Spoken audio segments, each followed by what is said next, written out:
This is Funeral Antbell, and you're watching the Holleywood Chronicles.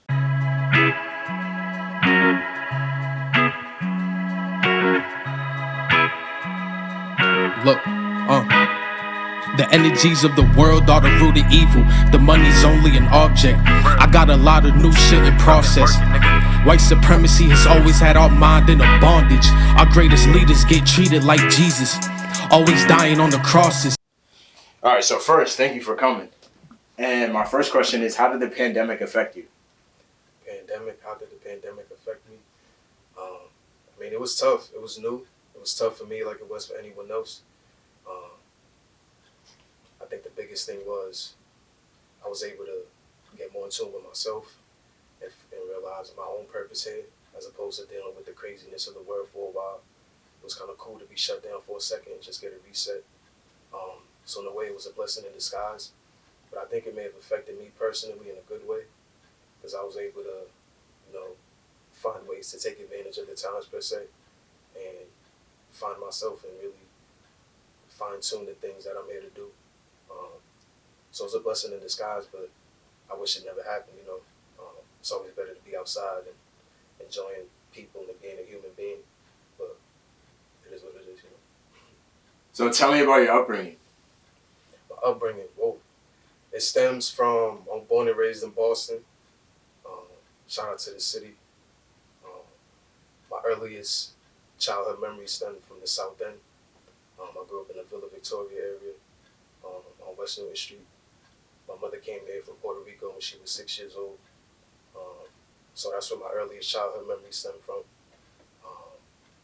Lived in the South End. I lived in Dorchester for a while. I lived in Roxbury for a while. So I'm really a Boston kid. This is really I'm really from this city, and I love it, you know what I mean? Yeah, man, I played sports a lot growing up. I love school. School was always important to me. I always kept my head in the books. Was always in the gym, trying to find a way to hoop, play baseball, play football. We even played hockey in my neighborhood and shit like that. So it was fun. I was exposed to a lot, and I always went. I had a lot of friends who may have went in one direction, but I chose to do my thing and stay in my ground and what I'm here to do. And I got exposed to a lot early on.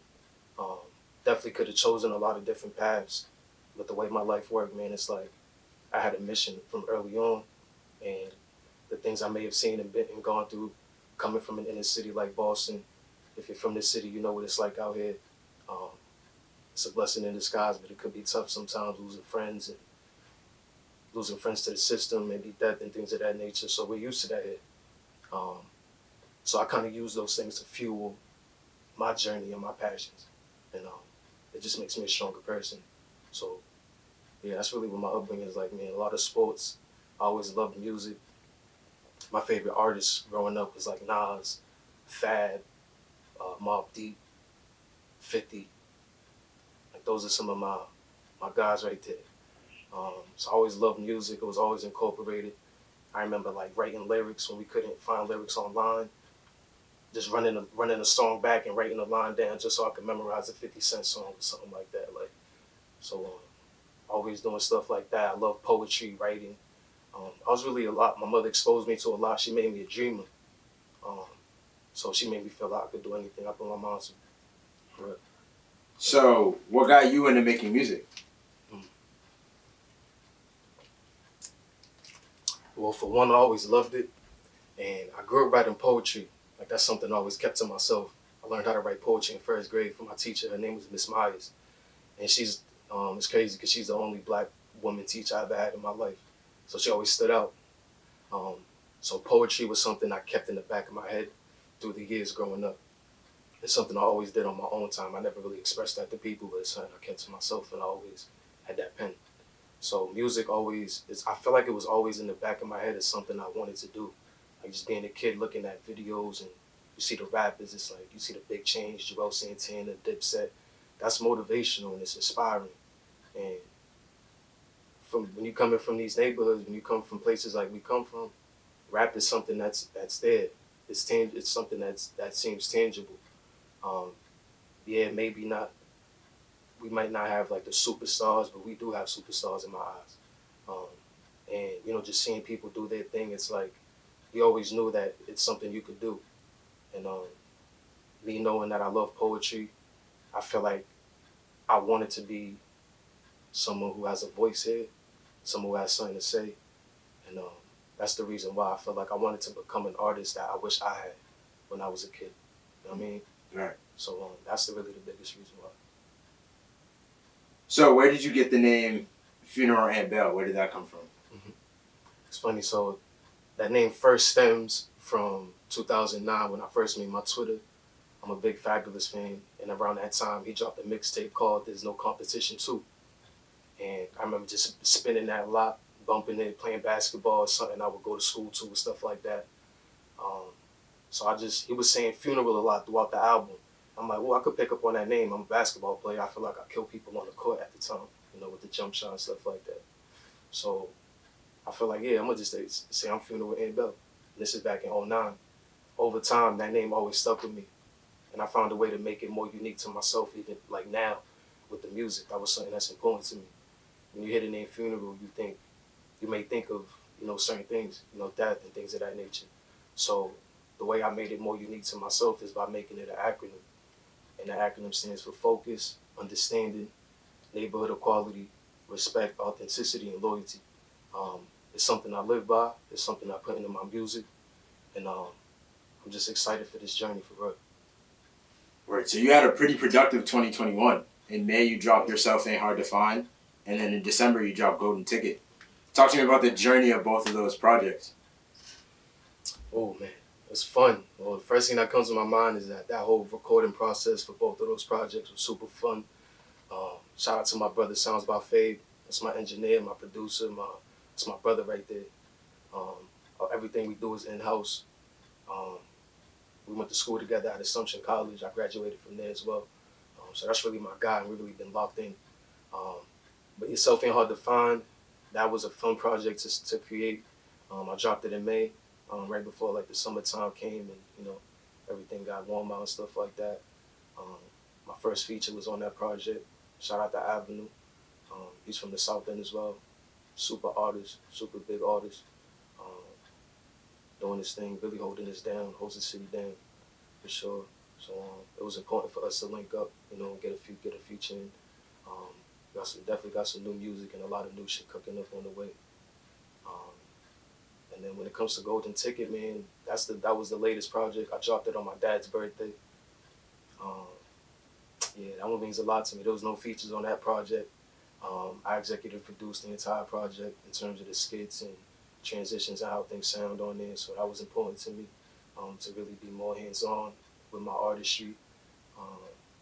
And it was exciting. I feel like it's growth from Yourself Ain't Hard to Find to Golden Ticket. There's a lot of growth there in terms of the content, in terms of me personally as an artist and everything else. So yeah, it's a good 2021 for sure. So one song from Yourself Ain't Hard to Find that stuck out to me was Reason to Live. From just the name of it and, what you say in that song. So tell me more about that. Reason to Live. I like that song too. I think that might be one of the few songs I have with like a melody vibe to it. It's always fun tapping into that bag sometimes. Just taking a break from rapping in the bar work sometimes. Just getting to that melody stuff. So that's fun. That record means a lot to me. Reason to Live. I mean, the message behind it was really, my city is my reason to live. The things I stand for are my reason to live. The people I see on a day-to-day basis that I'm inspired by and motivated by, they're my reason to live.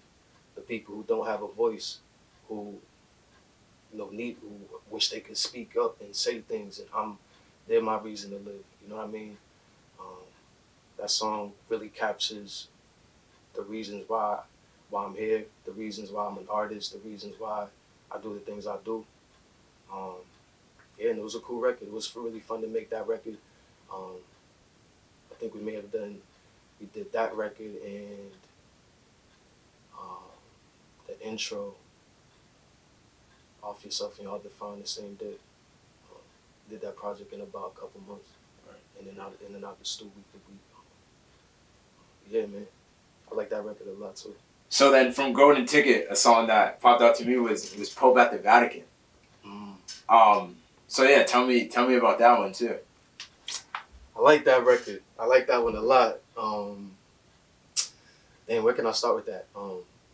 I like the hook. That's really what stands out to me the most. Call my phone. It was fun making that hook too, cause I'm not really like a singer, but I'm still I be in my bag in terms of practicing and getting right and fine tuning my skills and things of that nature. So I'm excited for what's to come in the future. But when it comes to that moment in that record, making that hook was fun because it took me a few tries to really get the vocals right. So like in between tries, I'm like laughing at how it's sounding, but we're having fun with it. You know what I mean? I think one important thing when you're making art is like you can't be too hard on yourself. You know what I mean? You got to treat your art like it's a child, literally. Um, if a child's screaming and yelling at you, you're not gonna yell at the child back because it's just gonna make the situation worse. You know what I mean?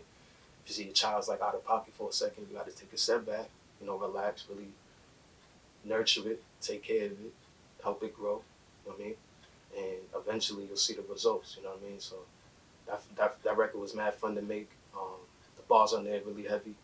Um, I feel like the title and the line in the song, I'm here to preach to my people like I'm a pope at the Vatican. Um, I work hard, I make it adamant, stuff like that. Yeah, man, just speaking what I do, what I'm here to do. Talking that talk, really, man, that's what I'm here to do, man. Just trying to be that artist I wish I had. I'm going to keep emphasizing that, for sure. All right. So another thing I noticed was on Yourself Ain't Hard to Find, you had a mother's interlude, and then on Golden Ticket you had a father's interlude. Is there a story behind that? There's really no story in particular. For Yourself Ain't Hard to Find, a father's interlude wasn't really in mind at the time. So it was me just really showing love to my mom. We just found a cool way for her to be involved because she loves the music. She's a huge fan. She's always been my biggest supporter. She's always going to be, regardless of the things we may have gone through growing up and stuff like that. Everything is beautiful. I love her to death. She's my rock. She hold me down. Yeah, it was just important to show love to her and really just, just let people know she's involved. And I got her blessing, you know what I mean? That's important. For her to be involved in the process with her voice on the project. And it was nice, man. It was cool to make that. That meant a lot to me. Honestly, that on that project, that interlude means the most to me than any other track. Just because it's her voice on there, you know what I mean? And when it comes to my dad's, that was even huger, honestly, in my eyes, because one, the project came out on his birthday, so it was sort of like a gift for him to have, so he can replay for himself from time to time and things like that. So I think that was cool. I kind of just gave him a short idea, and he did that on his own. He flexed that. I didn't have to tell him like what to say and stuff like that. He really just did that on his own, which was cool. We did our thing in the studio with it to make sure it sounded the way it was supposed to. And yeah, that means a lot to me too, man, having his voice. And that little speech is motivational. And what's really unique about my father's interlude is that the beat on there is actually the melody from a song in the Willy Wonka movie that we made a beat. There was lyrics, but we made the lyrics, like the vocals, a melody, like a beat.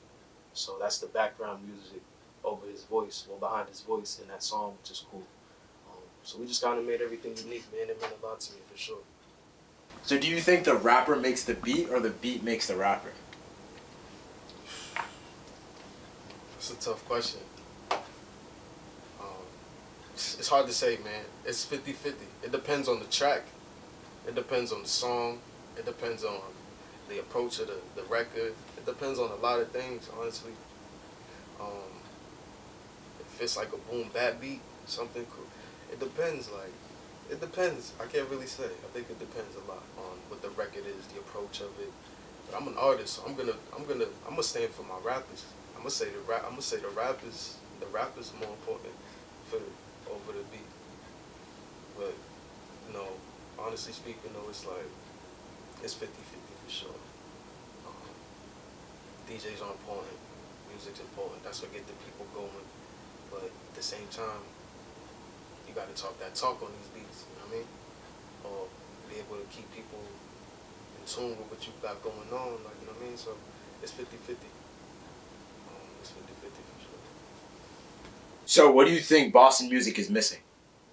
that separates it from Atlanta or Chicago? Because when you hear those two cities, you know, like, it's a distinct sound. Yeah. So what do you think Boston music is missing? I don't think we're missing anything, to be honest. We got everything we needed. And the lights are here. I feel like it's I've never seen the city in this type of fashion, the way it's looking right now. There's a lot of good music coming out of here, a lot of unique artists. There's a lot more infrastructure for the right reasons. There's a lot more infrastructure being built. Granted, we're not like a New York. We're not as big. We're not like a LA. We don't have the label heads here and things like that. But if you know, you know. There's eyes here. You know what I mean? And it's the perfect time for somebody to do their thing and really become that voice and be out here showing people, showing the world what we about. Because people always say like, oh, nobody knows Boston. Why do you want to represent Boston so much? I mean, that's everyone, where anyone in this world is from. Nobody knew where they were from. If you know what I mean, like you gotta show people where you're from. Right. You ain't gotta leave and come back and do all that. I think people get blinded by the bigger picture. Yeah, you do have to create relationships and extend and do the right thing and be in certain places, but you gotta realize what you're doing it for at the end of the day. And my eyes are fully on the big picture. You know what I mean? Right. I'm excited for what's to come for sure. So I don't think we're missing too much. We just need time. A little more time. Who knows? Could be tomorrow. Could be next year. Never know. It's just time to keep the work going. And be ready. Stay ready so you don't gotta get ready. That's my mindset. I'm gonna do my part. I know that. So what do you think separates you from any other artist? I think we're just, in general, not even just being an artist, I think we're just all unique, man. We all have something different to bring to this world. We all have something special to offer. And I think me just being who I am is the best part about it. It's like, Nas is Nas. Nobody could ever be him. You're you. Nobody could ever be you, bro. You know what I mean? Your talents are special. It's important for us to, to realize what our talents are and be full-fledged with it. You can't be scared to be yourself and show people what you're here to stand for. There's always someone who's going to gravitate to it. You know what I mean? The love always overpowers the hate. So I think what separates me, honestly speaking, though, is probably like my mindset. Just the music in general, like how I approach it. Like my approach in general is different. I'm just me, man. That's all I can say. And then my last question is, where do you see yourself in 5 years? Ooh, that's a great question. In 5 years, I always tell myself these next 5 years are very important for the next 10. You know what I mean? So I don't know where I see myself. That's only up to God, to be honest. But I know I'm gonna, within that time span, I plan on putting in a lot of work. I plan on having a master's degree within that time. Potentially a doctorate degree at that time. In-home studio. A lot of fire merch. It's not even going to be considered merch. It's probably going to be like a fashion line, the way we're about to turn it up. No investments. Learning to be just growth. A lot of growth. I don't know where I'm going to be, but I know what I'm going to be doing. And that's really grinding and elevating myself to get to that next level. You know? All right. So is there anything else you want to tell the people? Anything else you want to share?